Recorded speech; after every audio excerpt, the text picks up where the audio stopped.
इस इंतखाबी जलसे के सदर बावकार डाइस पे तशरीफ फरमा जनाब भाई मूसा साहब, बिहार से तशरीफ फरमा मजलिस इत्तेहादुल मुस्लिमीन के तर्जुमान जनाब मौलाना गुलाम रब्बानी साहब, बिहार में इंटेलेक्चुअल सेल के हमारे प्रेसिडेंट जनाब भाई डॉक्टर अबू सायम साहब, करीमनगर से MIM की पूरी टीम के मीरे कारवा जनाब भाई अहमद साहब, भाई जनाब अब्बास साहब और यहाँ पर मौजूद सभी MIM के अच्छे साथियों, गय्यूर नौजवानों, बुजुर्गों, अजीज और प्यारे बच्चों, मेरे गैर मुस्लिम और मुस्लिम साथियों, मेरी नेक और पाकीज़ा तरीन माओ बहनों और बेटियों, मैं दिल की गहराइयों से आप सबों के हर दिल अजीज उम्मीदवार गौसिया सुल्ताना को अपनी जानिब से मुबारकबाद पेश करता हूं कि एक बेटी ने अपने समाज की खिदमत का जज्बा लेकर आपके सामने में दस्ते सवाल फैलाया है कि आप उनकी झोली में वोट डालकर अपनी खिदमत का मौका इनायत करें। शहर हैदराबाद के लोगों, मैं यहाँ आया हूँ आपके हौसले और जुर्रत को सलाम करने आया हूँ, आपकी सियासी बालिदगी और आपकी सियासी समझ को सलाम करने के लिए आया हूँ। इस वक्त शहर हैदराबाद ने जो मुमताज मकाम हासिल किया है, आपके माजी की तारीख रोशन और ताबनाक जरूर रही है। निजाम ने जो हुक्मरानी का नज्म दिया है वो तो बेनजीर है ही।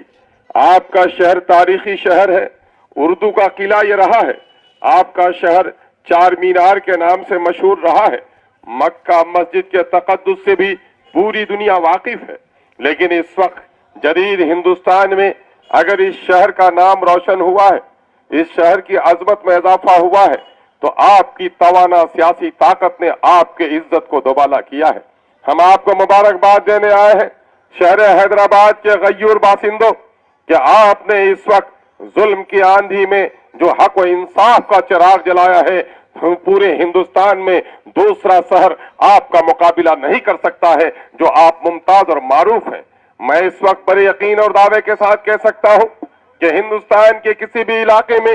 किसी बेटी की आबरू अगर बर्बाद होती है, किसी जवान का पर बेईमाना कत्ल होता है, कोई बस्ती जलाई जाती है, कहीं जुल्म के अंगारे अगर सुलगाए जाते हैं, तो ऐसी मजलूम आबादी दिल्ली की सल्तनत की तरफ नजर उठाकर नहीं देखती है, बल्कि शहर हैदराबाद की तरफ देखती है कि जुल्म के खिलाफ इंसाफ की आवाज अगर उठ सकती है तो शहर हैदराबाद से उठ सकती है। उसके लिए मैं आपको सलाम करता हूं। आपके शहर ने इस मिल्लत को जो तवानाई बख्शी है, एक देखिए इस मुल्क में हमें रहना है, ये मुल्क हमारे आबा की मीरास है। हम किसी की जागीर में बसने वाले किसी की रैयत नहीं है। इस वक्त मुल्क में पेदर पे जो हालात आए, फिरका वाराना फसादात ने हमारी तवानाई को, हमारे कल कारखाने लूटे, हमारी सनतें बर्बाद हुई, हमारी इज्जतें लूटी, हमारे नौजवानों की गर्दनों पे शमशीरें चली, हमारे मासूम बच्चों का कत्ल हुआ है। लेकिन ये मुल्क, पूरे मुल्क में मिल्लत खौफ के समंदर में डूबी जा रही थी।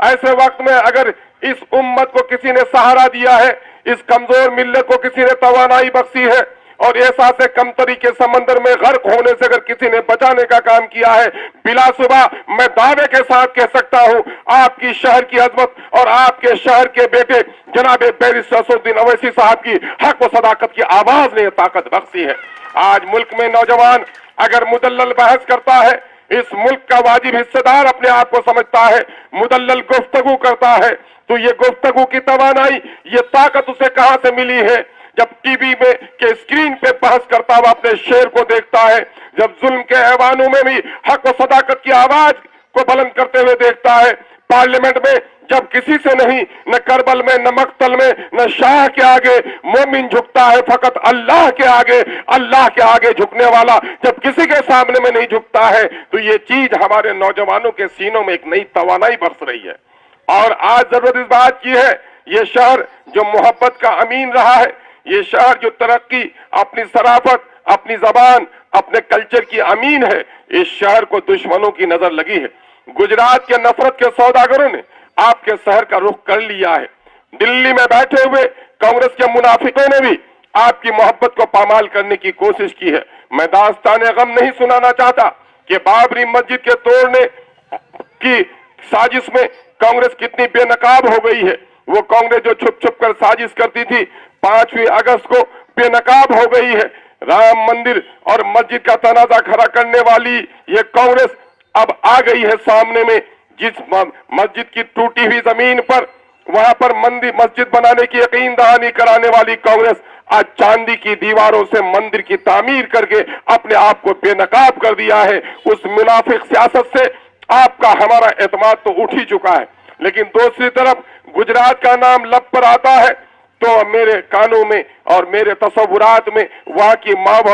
بہنوں اور بیٹیوں کی لٹی ہوئی عزت کی چیخ سنائی دیتی ہے۔ وہ جلی ہوئی لاشیں دیکھتا ہوں، وہ جلے ہوئے مکانات کی تصویر سامنے میں آتی ہے، اور وہی لوگ آپ کے شہر کا رخ کر رہے ہیں۔ اس شہر کے مکینوں، ہندو اور مسلمانوں، میں سبوں سے گزارش کرنے کے لیے آیا ہوں، اپنے نسلوں کی بقا کے لیے، اپنی ہندو مسلم اتحاد کے لیے، اس شہر کی ترقی کے لیے نفرت کے سوداگروں کو اپنے شہر میں قدم رکھنے کی اجازت مت دینا۔ MIM آئی ہے شہرت، عزت اور دولت کے لیے نہیں آئی ہے، یہ پارٹی کھڑی ہی ہوئی ہے سماج کی خدمت کے لیے اور عدل و انصاف کی آواز کے لیے۔ یاد رکھنا نوجوانوں، انصاف قائم ہوتا ہے تبھی امن کی بحالی ہوتی ہے، اور امن کی بحالی کے بغیر کوئی تعمیر اور کوئی ترقی نہیں ہو سکتی ہے۔ یہ شہر جو ترقی کی شاہراہ پر آج قدم بڑھا رہا ہے، اگر اس شہر میں نفرت کے سوداگروں کو پاؤں رکھنے کے لیے دیا تو ہندو مسلم بھائیوں کان کھول کر سن لو، نفرت کے سوداگر آپ کے نسلوں کے مستقبل کو تباہ و برباد کر دیں گے۔ اٹھیے، اس شہر کی عظمت کو بچانے کے لیے اٹھیے، اٹھیے اس ملک کی سالمیت کے لیے اٹھیے، اٹھیے اس ملک میں گنگا جمنی تہذیب کی حفاظت کے لیے اٹھیے، اٹھیے اس ملک میں شریعت کی حفاظت کے لیے اٹھیے، اٹھیے اپنے مسجد کے میناروں کی حفاظت کے لیے اٹھیے، اٹھیے اس ملک میں مندر کے کلش کی حفاظت کے لیے اٹھیے، اور اٹھیے MIM کو توانائی دینے کے لیے اٹھیے، اس لیے کہ MIM سے زیادہ حق و صداقت کی آواز آج کوئی سیاسی پارٹی نہیں کر پا رہی ہے۔ میں بڑا ممنون ہوں، بڑا مذکور ہوں، بڑا احسان مند ہوں آپ کے شہر کا کہ سیمانچل سے میں وہاں ملک کی سرحدوں کے قریب سے، نیپال کی وادیوں کے قریب سے آیا ہوں، آپ کو سلام کرنے آیا ہوں، آپ کے عظمت کو سلام کرنے آیا ہوں، آپ کے حوصلوں سے حوصلہ لینے آیا ہوں، آپ کی جرات اور بے باکی سے سبق پڑھنے آیا ہوں کہ آپ نے ہمیں بڑا حوصلہ دیا ہے، اور اس آندھی میں اور اس اندھیرے میں، اس تاریک ترین وادیوں میں آج ایک ایک نہیں بلکہ 5 چراغ MIM کے روشن کرنے میں آپ نے جو محنت کی ہے، آپ کی جو دعائیں ملی ہیں، ہم اس کا شکریہ ادا کرنے کے لیے آئے ہیں۔ میں سمجھ رہا ہوں کہ اس وقت پورے ملک میں MIM کی مقبولیت بڑھتی چلی جا رہی ہے۔ ہر طرف جس طرح سے پیاسا التش کر رہا ہے، ہر طرف مظلوم آبادی اسد الدین اویسی اور MIM کی پکار لیے بیٹھا ہے۔ بنگال کے لوگ آپ کے لیے ترس رہے ہیں، UP کے لوگوں کو صدمہ ہے، آسام کے لوگ کہتے ہیں آپ بھی یہاں آؤ، اور ہر مظلوم آپ کی طرف امید بھری نظروں سے دیکھ رہا ہے۔ میرے غیور نوجوانوں، اس ملک کی حفاظت اگر چاہتے ہو تو آنسوؤں کے قطروں سے، دعاؤں کے مانگنے سے نہیں ہوگا۔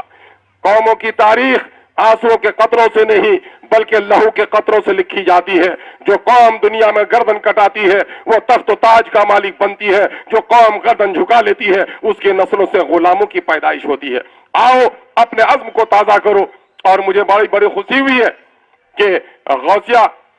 بیگم صاحبہ کا جو نشان ہے پتنگ کا، جو بلندی کی علامت ہے، نمبر 1 میں ہے۔ آپ اپنے ووٹ کا استعمال کیجئے، یاد رکھیے ووٹ امانت ہے، اور امانت کو اہل امانت کے حوالے کرنا وہ آپ پر واجب ہے۔ اس ملک میں اپنی سیاسی توانائی کے لیے، اس ملک کی سالمیت کی بحالی کے لیے، اس ملک میں جمہوریت کی بقا کے لیے، اس ملک کی آئین کی حفاظت کے لیے جو آپ کے پاس تلوار ہے وہ ووٹ ہے۔ ووٹ وہ تلوار ہے، اگر آپ نے کسی سپاہی کو دیا تو نہ صرف آپ کے آئین کی بلکہ آپ کے ماؤں بہنوں اور عزت اور آبرو کی، آپ کے شریعت کی حفاظت ہوگی۔ اور غلطی سے اگر یہی ووٹ، یہی تلوار اگر کسی ظالم کے ہاتھ میں چلی گئی تو گردن آپ کی اور ہماری کاٹی جائے گی۔ یاد رکھیے جو جیسا بوتا ہے ویسا کاٹتا ہے۔ آپ نے ہمیشہ اچھا بویا ہے، اور آپ نے جو فصل اگائی ہے، حق و انصاف کا جو چراغ روشن کیا ہے، پورا ملک آج سے سبق सीख रहा है। आइए एक बार अपने अज़्म को ताज़ा कीजिए और पूरी तवानाई के साथ वो तारीखी जीत से MIM को हमकनार कीजिए कि आपके हौसले से पूरे हिंदुस्तान के मजलूम आबादी को एक हौसला मिल जाए। बहुत बहुत शुक्रिया। अस्सलाम वालेकुम, आदाब।